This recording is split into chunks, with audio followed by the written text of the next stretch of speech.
In today's program, Thailand's Constitutional Court rejects a same-sex marriage appeal. The government is looking at ways to increase vaccination rates, and tourism demand continues to rise. Details on these headlines and many more coming right up.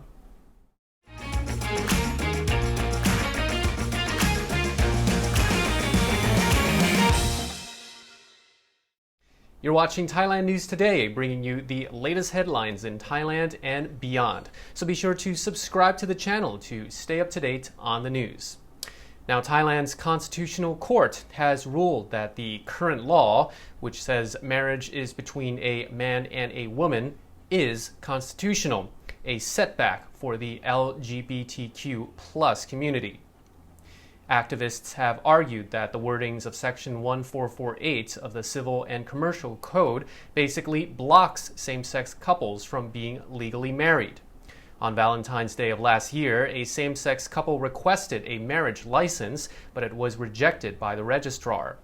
The women then petitioned the Central Juvenile and Family Court, seeking to overturn the registrar's decision to reject the marriage request. Moreover, Section 77 of the Constitution calls for laws to be repealed or revised if they are obsolete or pose an impediment to people's livelihoods.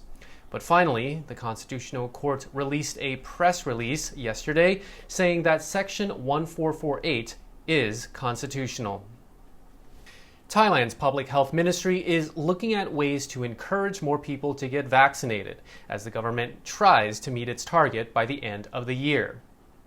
Ministry spokesperson Dr. Sopon Mekton says officials have a target to administer 100 million doses by the end of 2021. Currently, they are short around 15 million doses, having administered 85 million to date. Sopon dropped the bomb by saying the government may introduce compulsory measures to improve vaccine take-up. These could include having to be vaccinated to enter certain public spaces. However, nothing has been confirmed yet, and Sopon says if this does go ahead, the Department of Disease Control will clarify the requirements. In some parts of the country, provincial officials have introduced lucky draws at public health centers, while the Transport Ministry has said it will offer a 20% discount on fares for vaccinated passengers.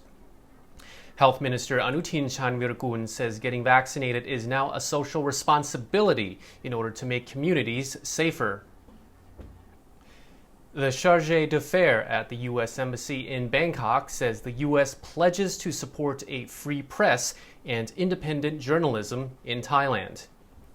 Michael Heath has described a free press as a vital component of democracy and freedom of expression. He was addressing reporters who were attending a seminar organized by the Thai Journalists Association.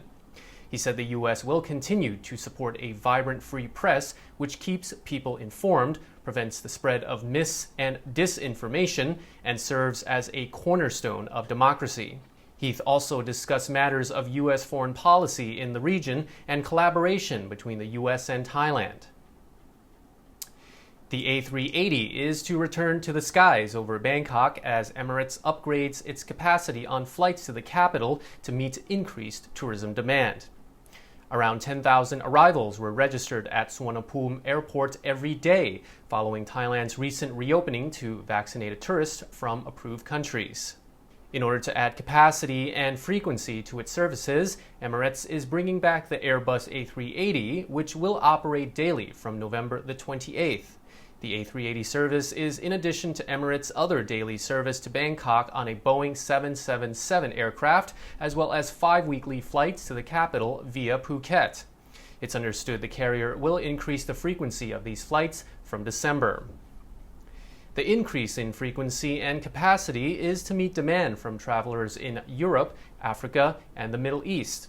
The increase in services means Emirates will be offering over 8,600 additional seats a week, which could increase further, subject to demand. The Pollution Control Department has announced tighter regulations for next year as the country attempts to reduce the PM 2.5 air pollution issue. Cars older than 7 years, along with trucks and diesel cars, were being stopped at the 20 checkpoints set up around Bangkok. The checkpoints would conduct emission tests on vehicles where a filter-based test needs to show no more than 50% exhaust, while a visual test cannot see more than 45% black exhaust. If a vehicle failed either of these tests, they were flagged and their usage was suspended. Drivers were given a 30-day window to fix their exhausts to reduce black emissions in order for the vehicles to be permitted to be driven again. Outside of Bangkok, the PCD also set up inspection checkpoints in 15 other provinces and suggests they may be establishing even more black exhaust emission testing points next month and in January as changes in the weather in Thailand make high airborne particulate matter readings more prevalent. So far this year, around 200,000 vehicles were inspected by the PCD, with 3,500 of them being cited for failing the black exhaust emissions test. Around 1,600 of those vehicles were able to be repaired within the 30 days allotted, while the remaining 1,900 or so vehicles were not repaired and were banned from driving in Thailand. The Tourism Authority of Thailand said that they are anticipating a slight boost in tourism for this year's Loi Krathong Festival. While still much quieter than in the days before the pandemic, this year a bit more traveling and tourism related to the event are expected. The TAT estimates that tourists throughout the country will spend around 1.4 billion baht during Loi Krathong. Over 550,000 domestic trips have been booked this year. Northern Thailand will likely receive a large number of these visitors.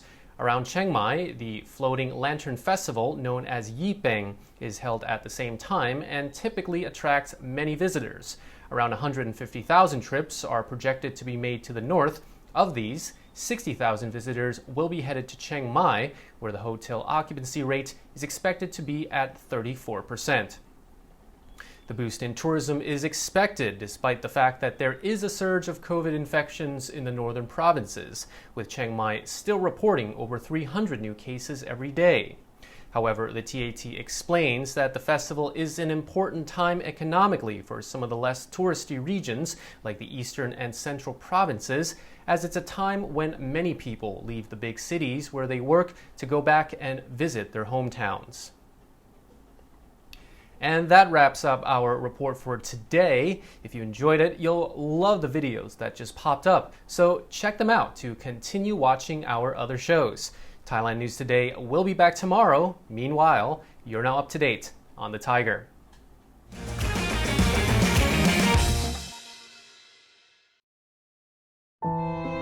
Tim was sad. He had time on his hands but didn't know where to find the news. But then he remembered. The Thaiger app, all your Thai news and Thaiger videos in one place. Just a single click takes you to a one-stop connection to all the news and information in Thailand. Now Tim is happy. Available free on Apple and Android, hologram not included.